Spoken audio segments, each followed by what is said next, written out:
Welcome back to जानिबा जनैबा YT channel. हाँ बंधुगण, साधारणतः जीवन रे थरे मात्र घर तैयारी करा जाए।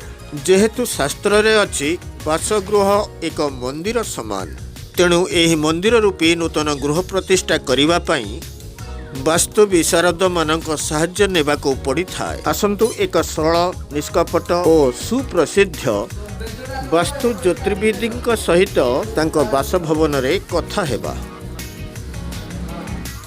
आपण आछंती कोठु सारे केमिति सूचना पाइले? आपण किपरि सूचना पाइले ए जगह?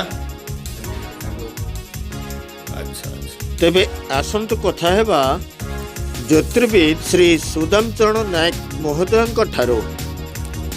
तेबे आपण कहिबे कि ए वास्तु ज्योतिर्विद सेवा केबे ठारो आपण देई आसुछंती? 1989 अर्थात आज को 34 वर्ष धरी।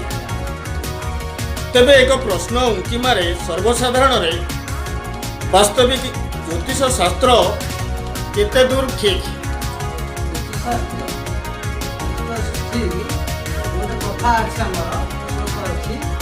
विफलानि नाना शास्त्राणि विवादेषु केवलं सफलानि ज्योतिष शास्त्र चंद्र अर्कस्तमिति। जे पर्यंत चंद्र सूर्य पृथ्वी आतुकात होइथिबे से पर्यंत ज्योतिष शास्त्र ठीक बोली प्रमाण आसुछि।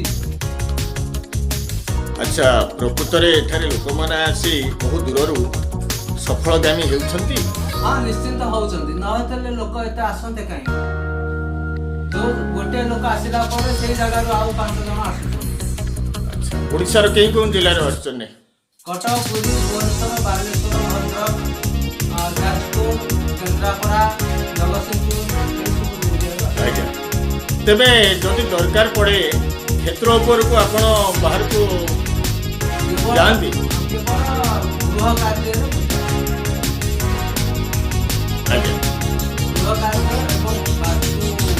गृह शुभ दवा।